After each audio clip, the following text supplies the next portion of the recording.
Following the liberalization of the skies over the Philippines, there has usually been 3 airlines that have been dominant in the Philippine market.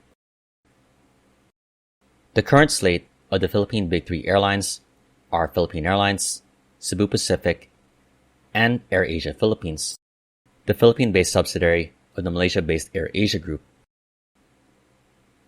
While today it takes its branding with the Malaysia-based AirAsia, prior to that there is a much longer history of its operations under different names. This started with its foundation as Asian Spirit, then a rebrand to Zest Air, before becoming the Philippine-based AirAsia carrier. So this video will be the history of AirAsia Philippines as we know it today.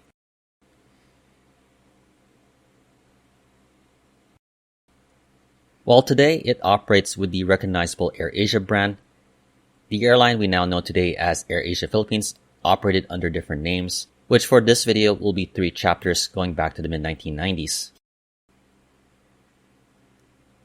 As the skies of the Philippines were liberalized in the 1990s, the dominance of the flag carrier Philippine Airlines ended, and around the same time, new challengers such as Cebu Pacific, Air Philippines, and Grand Air merged. While the 3 airlines operated directly in competition with Philippine Airlines, a 4th airline, Asian Spirit, started based on the opportunity to operate routes to secondary and tertiary airports which were not served by the other carriers. Today we see Philippine Airlines, AirAsia, and Cebu Pacific operate jet aircraft to places like Caticlan, which is the closest airport to the resort island of Boracay. Before, the runway at that airport was not capable of serving the likes of an Airbus A320 or Boeing 737. And this is where the story of the start of Asian Spirit, the predecessor to what we now know as AirAsia Philippines.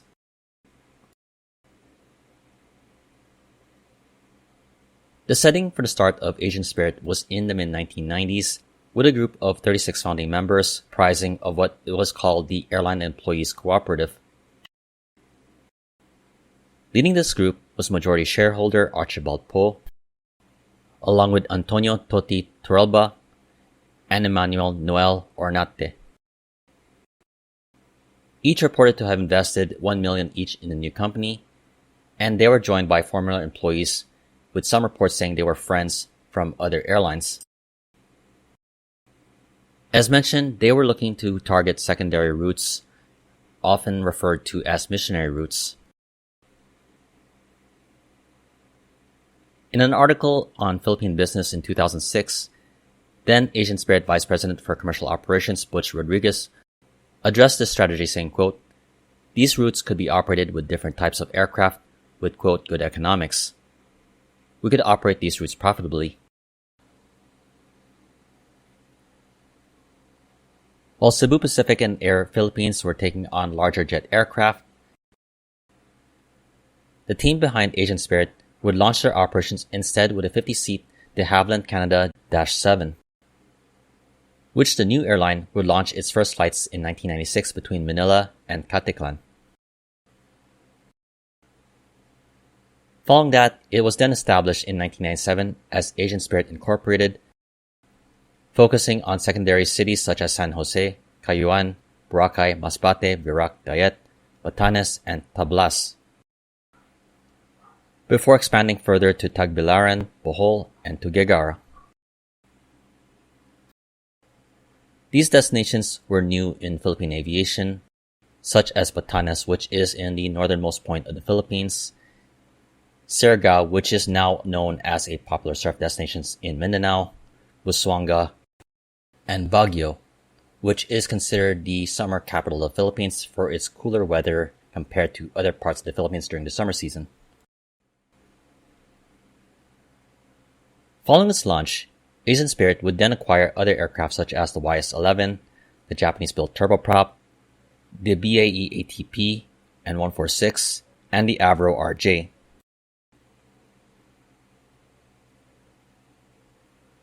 The airline would have success early on and continue to expand, focusing on its secondary market, though in the 2000s the airline did sought to operate international flights, launching flights from Clark and Davao to Macau, along with other routes such as Basco and Luwag to Kaohsiung, Taiwan, along with operating flights between Manila and Kuala Palau via Davao. To Malaysia, the airline also had flights to Sandakan, and it also had ambitions to acquire Airbus A320 aircraft.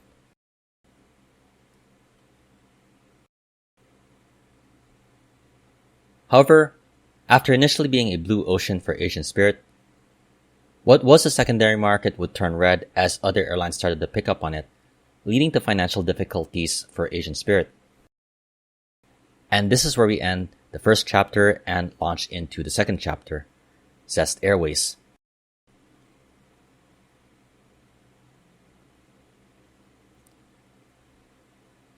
As Asian Spirit was facing its financial difficulties, one of the interested Philippine businessmen, Alfredo Yao, had interest in the company. Yao was the owner of AM Holdings, known for its Zesto beverages, acquired the struggling airline company in 2008, and had intentions to merge it with another smaller carrier that had been founded, Sea Air. Along with its transition of ownership, the airline would be renamed as Zest Airways and shift its focus from operating to secondary cities to become a third major airline in the country. After a series of investments that year, Zest Airways would take on Airbus A320 aircraft and would launch flights to major Philippine cities such as Iloilo, Davao, Puerto Princesa, and Calibo. With a renewed focus, the airline considered moving its hub to Clark, and it retained its international flight ambitions, this time with plans to launch flights to Hong Kong, Seoul, and the Middle East using 737-300 aircraft. The airline would grow its domestic network and expand its fleet to around 11 A320s, making it with a much bigger stake in the Philippine aviation industry. However, problems would emerge as safety issues in 2013, which led to the airline being grounded for a time. And while it was a key player in the aviation scene in the Philippines, it was having a difficult time growing to compete with the bigger airlines like Philippine Airlines and Cebu Pacific. Zest Airways would need to find a new partner to further its growth, and it would find one in an ambitious, fast-growing, Malaysia-based budget carrier group. After establishing itself in Malaysia, Malaysia-based AirAsia was looking to expand in other Southeast Asian markets. Among the markets that AirAsia was looking to expand in was the Philippines, with its many islands and destinations to offer, making the country an attractive Southeast Asian market for expansion. In 2013, AirAsia found its partner through Zest Air, and at the year the airline acquired a 40% stake in the airline. Before long, the carrier would be rebranded once again as AirAsia Zest, replacing the Zest Air livery with the iconic red and white that we see and associate with AirAsia today.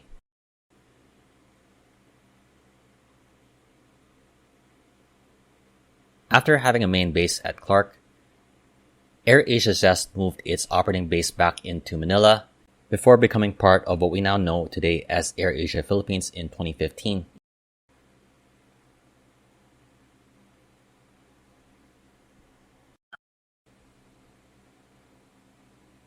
Today, AirAsia Philippines is the third major airline of the country, offering alternative budget travel options versus the much larger Cebu Pacific. In addition, the airline also links up with the overall network of AirAsia, thanks in part to AirAsia taking the opportunity of taking an established airline and turning it into a subsidiary in the country.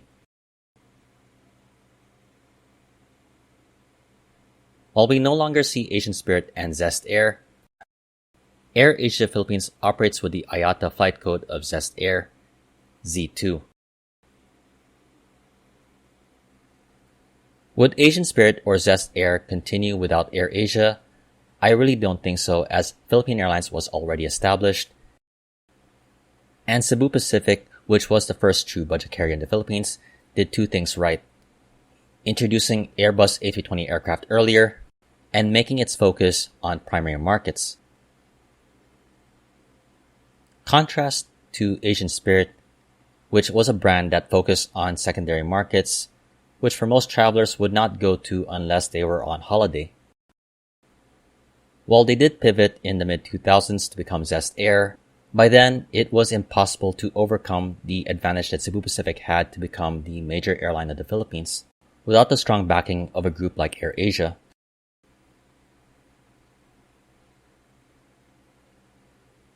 However, the legacy of its past continues to live on, as AirAsia Philippines, through its history, pioneered the development of secondary airports like Caticlan, which today is a busy airport with A320s operating flights transporting tourists between Manila and the popular resort island destination of Boracay. The airline opened up new routes from Manila and other routes previously not served, something which has now made the airlines in the Philippines less averse to taking risks, opening up and trying new routes between cities in the Philippines that previously never had any air services, using turboprop aircraft like ATR-72s and Dash 8s. In addition to domestic flights, AirAsia Philippines has made it possible for travelers to get even lower fare options to cities in Japan, South Korea, China, Taiwan, and also in Southeast Asia.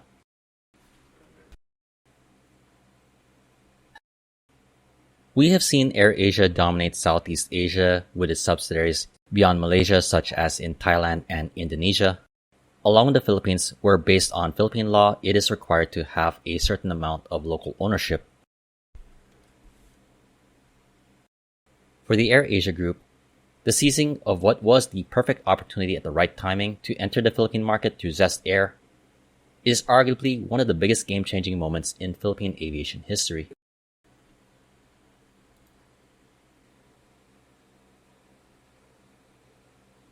What are your thoughts on the current state of AirAsia Philippines?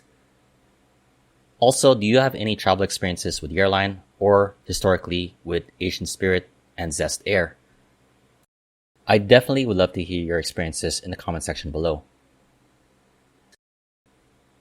In the meantime, I definitely hope you enjoyed this video. If you liked it, please like, comment, share, and subscribe. This has been Flights in Asia. Thank you for watching and have a great day.